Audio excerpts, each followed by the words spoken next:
Welcome to the Church Leaders Podcast, conversations with today's top ministry leaders to help you lead better every day.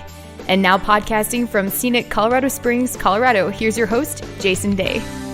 Hello, friends, and welcome to the Church Leaders Podcast. I am your host, Jason Day, and this week I am joined by Megan Fate Marshman, who has dedicated her life to inspire, equip, and support people in spiritual formation for a lifetime of faith. Megan is passionate about sharing Jesus everywhere, from universities to coffee shops. She is a respected speaker at churches, conferences, and retreats. She's invested years in ministering to young adults and currently serves as director of women's ministries at Hume Lake Christian Camps and as a staff pastor at Arbor Road Church in Long Beach, California.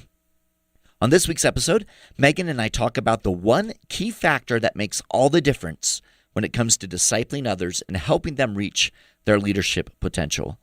Megan provides some great insights about ministering to young adults, and she also shares a fresh perspective on women's ministry. Now, I really believe you will find her experience and wisdom helpful in your local church context, so please join me in my conversation with Megan Fate Marshman. Megan, welcome to the Church Leaders Podcast. Thank you for making time to be with us today. Oh, man, I'm honored to be a part of it. Awesome, sister. Now, you have a variety of kind of ministry roles that you're currently engaged in and also that you've been engaged in over the years as you've been serving the kingdom. And right now, and you can correct me if I'm wrong, but this is just kind of what I understand. Right now, you serve as a pastor at Arbor Road Church. Yeah? Correct. You got one for one. Awesome. Okay, so there's that. And is it women's ministry or young adults, or what's kind of your role there? Yeah, so I'm very part-time at my local church, mainly to satisfy the needs that there happens to be. So there was a season where I was stepping into young adults because apparently that age range is tricky to do that for a few years, but just recently actually making the switch into adult ministries. So that looks like a variety of things, but right now managing a lot of the weekly ministries that we have and putting on some major events, but working primarily with the adults now. Awesome. Very cool. And you have, and you still do, speak at conferences and different events and retreats, I know, around the country, but one of your other big roles is with Hume Lake Christian Camps, correct?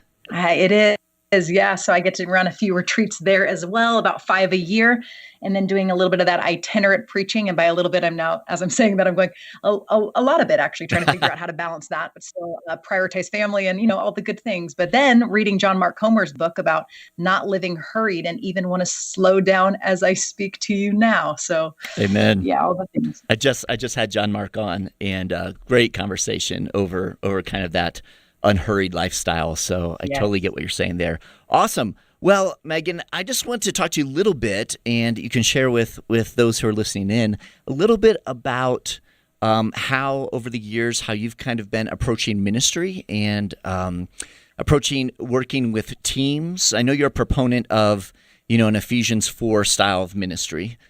You've shared that, and I'm willing to bet that most who are listening in right now kind of understand that kind of from an intellectual perspective. They've read the passage, they understand how it breaks down, but actually practicing Ephesians 4 ministry can sometimes be a challenge. Can you talk to us a little bit about how you have found this kind of work in your ministry? Yeah, absolutely. So when I went back to the local church, working for my current one, I still remember the first season I came in. I had taken a season of a bunch of years doing the itinerant preaching, loving it. And the people that do it, you understand, you get very, lots of high fives, lots of good conversations, maybe even tearful conversations after the message. And then when you go to work for your church, there's not a ton of thank yous that were happening afterwards. And I remember jumping in with a group of young adults specifically, and there was a few of them, and I physically set up the chairs, and it felt a lot more like Jesus's ministry. And as I did, I remember the first about 3 or 4 months, I would give the 35 to 45 minute sermon, and I was expecting the same type of response that I had received as an itinerant preacher. And I wasn't receiving that type of feedback, and I wasn't noticing the type of growth that I was seeing at these places and retreat centers. For instance, we talked about earlier, I work at a camp where it's literally up in the mountains, and even biblically, people meet with God on mountaintops. So I was expecting to have those types of Moses on the top of Mount Sinai moments on a weekly basis at my local church, and was confused and truly, and I And praise be to God for stumbling quite literally across these passages that I had known in my head. And when I was at a place of saying, God, what do you want? I know what I thought they needed. And these young adults were communicating to me what they thought they needed. They needed inspirational messages, and they were listening to all the podcasts and being inspired, reading all the books. And I came to realize, what if what I think they needed, what they think they needed, was not actually what they needed? And the beautiful thing is coming across the Ephesians 4, specifically verse 12 passage, where it says, no, our job is to equip other people to do the ministry. And that was such a timely gift from the Lord. And then to quite literally say, then what does this look like for us? If my job is not to do the ministry, but my job is to equip the people to do the ministry, where do I start? And the best metaphor I could come up with was a potluck. And because I work for a church potluck sounded pretty cliche and wonderful. And I love that young adults want to make anything old school or traditional cool again. So it actually worked pretty well. But the big idea was everyone contributes. And everyone had to bring something. And the best part, it was such a teachable moment, is right before we got to the meal, we realized no one signed up for forks. And it was that moment where we looked around, we kind of had the nervous laughter. And then I looked and said, yeah. And I'm sure if you find yourself as the metaphorical fork at the potluck, and if you just compared yourself to the main dish, of course you'd be discouraged. You're just the fork. But we're going to enjoy this meal and see what happens when someone plays the comparison game and doesn't bring what they uniquely have to offer and compare themselves to others. And it was a memorable night for so many other reasons. And then we couldn't help but figure out and even talk about it in the group, what to do next. And what formed next was the very next series. We took all the different tables of young adults and we said, all right, that table takes week 1, that table takes week 2, that table. And we did an 8-week series where they had to bring how God uniquely wired them, and they had to contribute and do church. Best series I've ever done, best church moment I've ever been a part of. And the best part is all these people were finding their place in the church. And to this day, some of those young adults now are behind the scenes wearing black behind a camera because they realized that's where they found that gift back then. Or there's now a guy that is running slides in the main sanctuary because of that series, or people who actually are on the greeting team because they recognize that's how God uniquely crafted them. It was crazy. So now I'm implementing it in every ministry context I possibly can. That's awesome. I love that story. I love that metaphor. It's a perfect metaphor, I think. So talk to us a little bit, Megan, about how that has I know you shared like some of those who were involved in that series that you kicked off and kind of put it into their hands are now serving in a variety of ways. But how has Ephesians 4:12 continued to kind of show up? Do you have any other stories or examples of how that's continued to show up? Yeah, and I think even just what you just said is all anyone who's listening needs to do, which is look to the people you're doing things with and say, how do we do this? And it's such a fun, creative question to ask. So I, right when I took over and transitioned roles from young adults more into just adults, I was going to run a women's event, a women's worship night. And it was one of those types of events that I could quite literally do in about an hour. You could plan it out, send out a bunch of PCO requests, planning center, get all the green lights and then run an event. And we're good at that. I think if you work at the church or you have some time spent running events, you get pretty good at that. And I had a moment where I asked the exact question you just asked. And I asked it with a young leader who was going to be my worship leader. And I said, all right, so what does it look like for us to Ephesians 4:12, this particular event? Mm-hmm. And she goes, does it mean we need more volunteers, more greeters? And she starts listing off the different areas. And so what we ended up doing was putting together a meeting. And then afterwards, I loved it because the young leader came to me and she said, we didn't really need that meeting, did we? And it was just this question. I said, well, we didn't to run a good event, but is that what we're called to do? And it was such a beautiful moment sitting with her. And as I hate to say how rare this is, but the two of us opened the Bible together, read the scripture together, and kept coming back to what our jobs are within the church. Our job is not to do the church. Our job is to equip the people to believe that they themselves can equip the people and equip the people. And the good news is we have record that it's worked from generation to generation since all the way back in the beginning of God using super imperfect people who are willing to continue a really good storyline. And even if it's through their faults or through their failures, and sometimes even in spite of them, God will continue that storyline. So that conversation afterwards with my worship leader was, we didn't need the meeting to run an event. but we did need a meeting with all of these women to plan an event that we could have done on our own, but now we're not. And the benefit of it, I will say there's also while it's really fun to tie a bow on the story and say, and it was the best event ever, it was harder to plan that way. It was slower. There were some people that had some hurt feelings because they wanted a different part to play in the planning process. Overall, it was slower. But what I loved is speaking with this young, vibrant, talented worship leader who had just been really good at running events to talk through really what it means to work for the church. And that, if nothing else, that may have been probably my most significant moment of that entire process was the conversations, both the hard ones, the good ones, the equipping ones. That was the ministry. Yeah, that's good. I love that. Let's shift direction just a little bit into another area of ministry that you've had a lot of experience in, and that is women's ministries.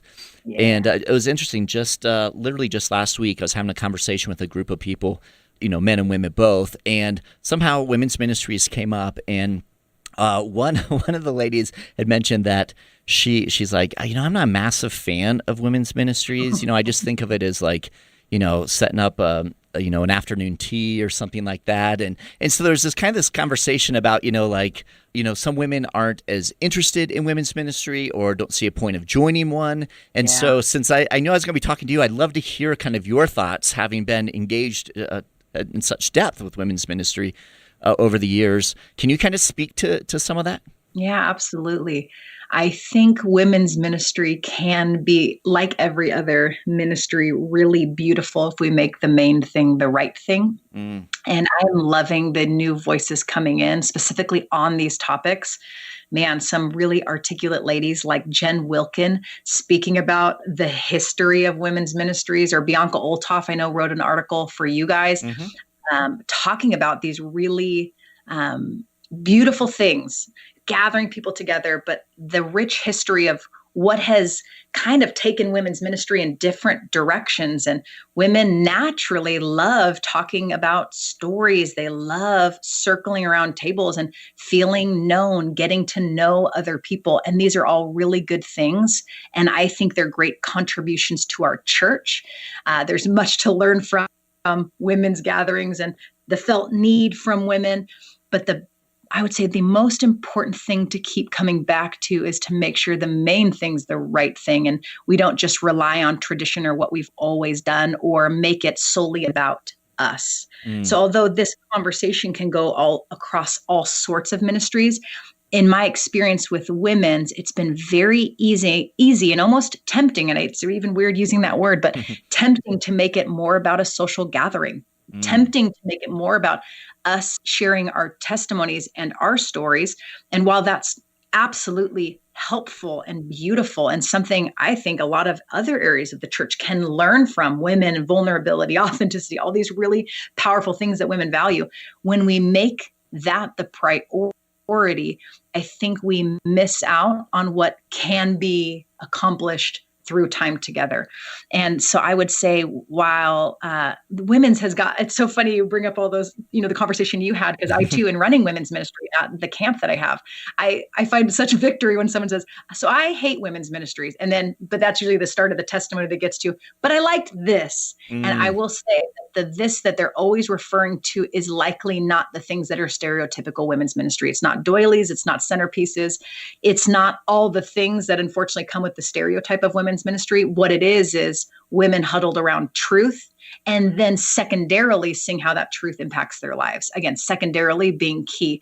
I think a big sweeping overview problem with how women's ministries gets criticized is when it becomes about the individual first and then God second. And what I've realized with, all of Scripture in every context is that God's the main character. And when we make him the main character, our conversations align and become more of what they were intended to be.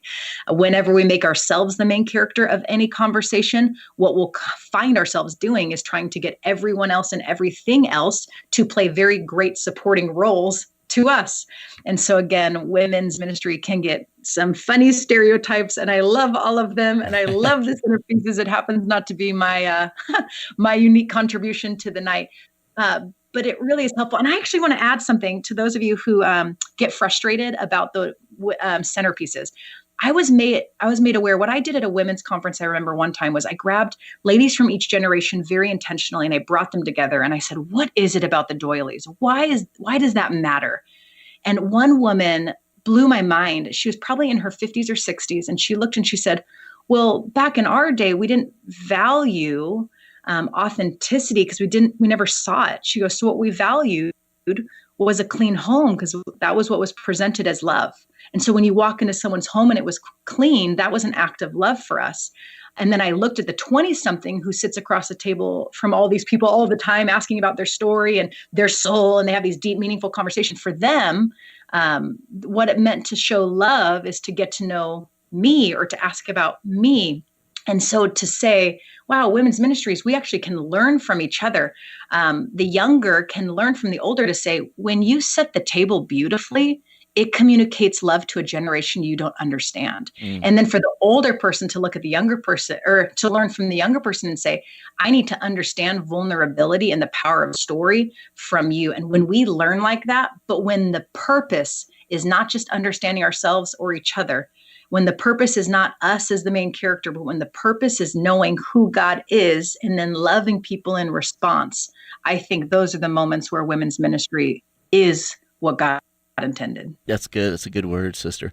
As you're talking to, obviously those listening, pastors and ministry leaders listening, as if you were to sit down, I'm sure that you probably do this, in talking with leaders who are looking at developing ministry to women, to reach women, to connect with women. What are some things that you would recommend they do? What are some things maybe that are kind of atypical that you in your ministry that you might do that could help provide some guidance? I would say listen a lot. And it's weirdly, anything I'm sharing has been just a lot of wisdom I've heard over the years. So I'm going to come back to the story with the planning the women's worship night is putting a table together of ladies that look different than you, that have different experience of women's ministry than you, and be a listener.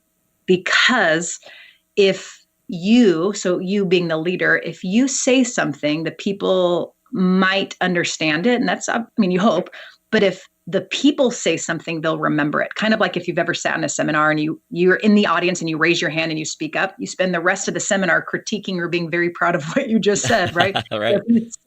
If you say something, you'll remember it. If you discover something, you own it, and you only act on what you own, not necessarily what you agree with.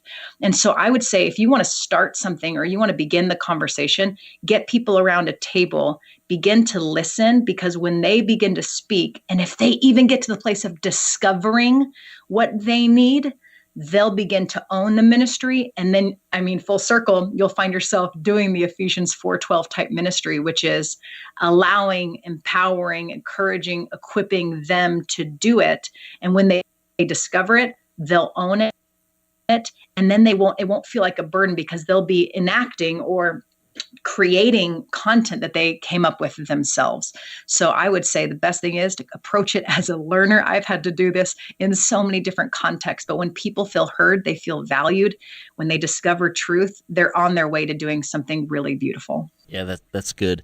Megan, many people, or maybe not many, but some, I would say, speculate that because women sometimes aren't encouraged, or in some cases aren't allowed to hold positions of leadership in a church, that we as the big church might be losing professional women who are accustomed to leading and contributing.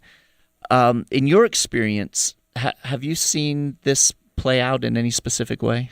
Oh, man, all over the place. It is, I hate to admit it, and I'm not someone that typically I don't like to be offended very often. So I do my best to truly understand, because I don't think anyone intends, I hope, that's maybe benefit of the doubt, but I hope people aren't ever intending to offend or so. When you can give someone that benefit of the doubt and really hear them and understand them, it's really helpful. But man, I've seen women who want to contribute not feel like they can. And luckily, I've heard that in feedback after a sermon I've been able to give, as they come up and give that story of, I'm going through seminary, but I'm told I can only do X, Y, and Z, or I'm doing this and I've been told this, or I've been doing this, or just the simple testimony of, you're the first person, female, I've ever heard communicate from a pulpit. So I'm hearing the stories usually after they're experiencing something really foreign or new. So I get to hear it as the type of feedback I get to hear is not them sitting in the slum of feeling like they can't contribute. I get to hear it from this moment of, wait, you're telling me I can just by being a woman and standing on a stage. So I get to hear the I'm on the way up version of it. But I also have come alongside a lot of women who have, to be quite honest, quit the church because they didn't feel valued in it. And so obviously they just need a lot of relationships who look a lot like Jesus and approach them like that. But yeah, I've heard all sorts of stories all over the place. And of course, being a woman in ministry, gotten to experience a lot of closed doors, open doors. And man, I mean, it's a very complex conversation, but I will say, seeing people, male or female, getting to know people, and then it's fun that this has become a through line, but figuring out how God wired them to make him known in their unique context, and then sending them out with a blessing to do so, whether or not it's ever from a stage. I've just tried to say, while we all may disagree on where we can live with purpose, it should never stop us from living with purpose. That's good. That's good. I appreciate that. In an interview that you did a few years ago, you were asked why young people are leaving the church. I mean, it's been a big topic that many of us have wrestled with for quite some time now. And at the time, you said the problem lies not with this idea of entertainment, right? Like, you know, is our worship gatherings entertaining enough to keep them coming back? Rather, you made the statement, quote, the good feelings, peace, and emotional highs they had when they worshiped God in middle school or in high school had ceased, end quote. And that was kind of what you felt was like one of the missing pieces, and why young people were not continuing in worship. Are your thoughts, what are your thoughts on that? Are you still kind of in that same place? Have you learned even more? Because you've been working a lot with young people. I'm just curious as to your thoughts on that, Yeah, I think my thoughts were very shaped by a book that I read a while back called Almost Christian. And really what it tackled I love this term, but the therapeutic, moralistic deism form of Christianity that's not Christianity at all. Moralistic, it's all about what you do. Therapeutic, it's about how it makes you feel. Deism, there's a God, but he's distant. And it's almost and the way Kenda Creasy Dean talked about it is she was addressing that this is a form of Christianity that people are convinced is Christianity. And so they worship their feelings. They make their faith about all that they do, not intimacy with the Father, because maybe there is a God, but he's really distant. And because I don't know how to spend time with him, I'm just going to be content with a little bit of knowledge and then try to be an activist and live purposefully. And unfortunately, that's not Christianity. That's something else. And reading that book was so impactful for me to really keep coming back to the essence of our faith, not being what we do for God, but being what God has already accomplished. So, man, I don't think people are running away from the truth. I think people are running away from church in search of the truth. I don't think that they always know what the truth is. And when they find something that feels good for a while, they may equate that with truth. But man, so I really don't think young people are running away just from things that they're convinced are true. They're running away in search of what is actually true. And they're trying to find it in these good feelings. They're trying to find it in living with purpose. They're trying to find it in places of belonging. And when they find it in those places, that's where they stay. And so, yeah, I would just say to contribute, it's so fun. I wonder where I said all that. That's so fun. Well, not fun, but it's so cool because my mind continues to develop. In this area of questioning why and going, okay, so maybe I can't fix the big problem that's happening, but all I can do is keep making sure I make sure young people in particular, when I have opportunities to speak to young people, make sure they understand what true truth actually is and what a Christ follower is, not necessarily trying to label them by what they do, because I think too often everyone's labeling themselves by what they do, not who they are. And man, it's a rough world if you're trying to stack up against other people and be impressive, because there's people out there that are always going to be more impressive. But when Jesus is really impressive because of all he's accomplished, I feel like people are drawn to him and stay to him. So when we make the right thing, people can find truth in the church, because that's exactly where it exists. Yeah, that's good. You've mentioned a couple of different times in the conversation of kind of keeping the right thing, or the main thing, in focus. And can you talk to us a little bit about whether it's in ministry with young adults, whether it's in women's ministry, camp ministry, retreats, whatever you're doing, and kind of specifically within the local church, your role in the local church. What are some practical ways that you have found to make sure that you are keeping the main thing? I think, I will tell you what I've done. What I've done, and it's, of course, I feel like I'm just doing my best like everyone else. We're trying, we're exceeding at times, failing at other times, but but just journeying with Jesus in the meantime. The way that I've done ministry, and it's revamped over the years, and I hope in 5 years it's even more radically different than it is today. I hope I'm always learning for the rest of my life, as I even define the word disciple, and that's what I am, is to just be a disciplined learner. And so I feel like the ways I've been doing ministry lately that I've been learning are the best, is giving people an opportunity to not just agree with my faith, but to develop their own. So any type of ministry context I'm a part of, I'm moving away from merely presenting truth for 45 minutes and then allowing an audience to agree, disagree, hopefully respond to.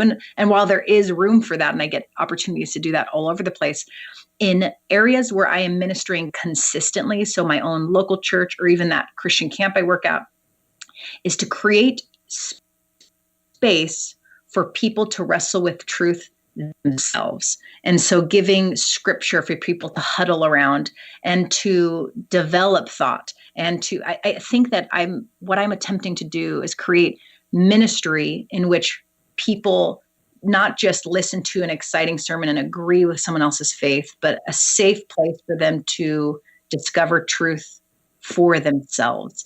And it's so funny, because for me, when I first got into church ministry, I was almost the opposite, just constantly feeding them more and more information. And I think the main thing is creating space for people to hang out with Jesus. In fact, someone I've journeyed with for a few years, her name's Dr. Michelle Anthony. Her mentor watched one of her services once, and she leads children's ministries. And a mentor of hers watched her full service, and it was wow this and wow that, and wow the lights, and wow the programming, and wow the message. And afterwards, her mentor looked at her and said, "This was amazing." And my friend Michelle said, "Why, thank you." And then her mentor said, "But when do the kids get to be with Jesus?" And the moment I heard that, I remember shifting in my mind everything I was doing and saying, there has to be moments at church where we get to spend time with Jesus, discovering who Jesus is on our own, and not merely coming to church and being entertained or being encouraged by someone else's faith, but having sincere places to develop our own. And so since that moment, I think I continually asked myself, okay, when do these people get to spend time with Jesus? And I think that is the main thing, because when you spend time with Jesus, you'll begin to look like him, right? I even heard the stat once, we are the average of our 5 closest friends when it comes to personality, quirks, like all the fun things. We just kind of get molded and shaped by the people we're closest to. And if we're not close to Jesus, it's going to be hard to be shaped by him. So I don't want people just to be close to me and my intimacy with the Father. I want to make sure that if I'm running ministry, I'm enabling them to be close to him as well. Yeah, that's good. I love that, Maggie. That question is, I think, a great question for all of us to ask in our, whatever ministry role you find yourself or ministry setting is, to reflect on that question, because that can help guide, what you're doing. Megan, I was wondering, we're getting ready to close down our time together, but is there anything else kind of on your heart You have the ears of pastors and ministry leaders right now that you might want to leave with them? The minute you started speaking just then, I came back to a stat in my head about Jesus, about how he did ministry. I recently was even studying John 15 and our role as ministry leaders. We are the branches, just like the people we minister to. And I think while other people are going to want us to play a different role at times, they're going to encourage us to be the vine, to be their source of life, to be the one in control of the church, making the decisions for the church. We're going to be pressed and pushed to play that wrong part. And so I'm just reminded that, no, we're just the branch alongside those people. And as much as people are going to want to push us into different types of leadership roles, to just remember that we're a branch too, trying to connect to the source and to not miss that. And then when we turn out and begin to look, yes, outward, he's placed us in these leadership positions. So now what do we do with these as a branch? What's our job? And I will say the best advice I've gotten directly from Jesus, and literally going through the Bible and figuring out how Jesus led other people. And if we're supposed to look a lot like him as we lead in our contexts as a branch, Jesus asked a lot of questions. And as a ministry leader who wants to know a lot and come across smart and have something unique to contribute and all those different things, that I've come to realize is Jesus just asked a lot of questions. I think there's the stat of he was asked, He was asked 184 questions. He asked 307. Of the 184 questions he was asked, he only answered 3 directly. Yeah. How frustrating. So as we do, as a fellow branch, the best thing we can do to look like Jesus is to ask a lot more questions versus feeling the burden to have all the answers, because the one who had the answer to every single question was a lot more interested in relationship. And so fellow leaders, as we're doing this thing, as we're all branches trying to unite together to connect to the true source, remember, you're not the vine. You don't have to play that part. We have a really good gardener who's already in control. But as you get to play the unique part that he's entrusted to you, man, ask lots of questions, get people involved. Yeah, I love that. Ephesians 4, he's equipped us to equip others. That's so good. So good. I love it. Thank you for all the insights and just sharing the wisdom and your own experiences and how God has been guiding you as a leader in ministry. Megan, if anyone wants to connect with you maybe on social media, how can they do that? Yeah, just Megan Fate. My maiden name is Fate, and I've always loved my maiden name, so Megan Fate is the way to find me online. Awesome. Excellent. Well, thank you so much for taking time to be with us today. We certainly appreciate the conversation. Absolutely. Thanks for having me. I appreciate you taking the time to be with us on this week's episode. Every week, as we are putting the episodes together, we're thinking of you, our pastors and ministry leaders, and striving to provide insightful and inspiring interviews as you seek to grow as a kingdom leader. So we hope you're finding value from the Church Leaders podcast. And if so, we'd certainly appreciate you taking a few moments to head over to iTunes and leave us a review. Your positive reviews and ratings help other church leaders more easily find our podcasts so they too can benefit from these interviews. Again, we thank you in advance, and if you have any comments, any questions, suggestions, or ideas for guests, I would love to hear from you. You can send me an email to podcast@ChurchLeaders.com, or you can connect with me on Twitter. Finally, you can find this podcast as well as other great faith-based podcasts on the FaithPlay app. It's available for both Apple and Android, and so we encourage you to check that out as well. So until next time, this is Jason Day, encouraging you to love well and lead well. You've been listening to the Church Leaders Podcast. For articles, videos, and free resources that will help you lead better every day, visit our website at ChurchLeaders.com. Thanks for listening.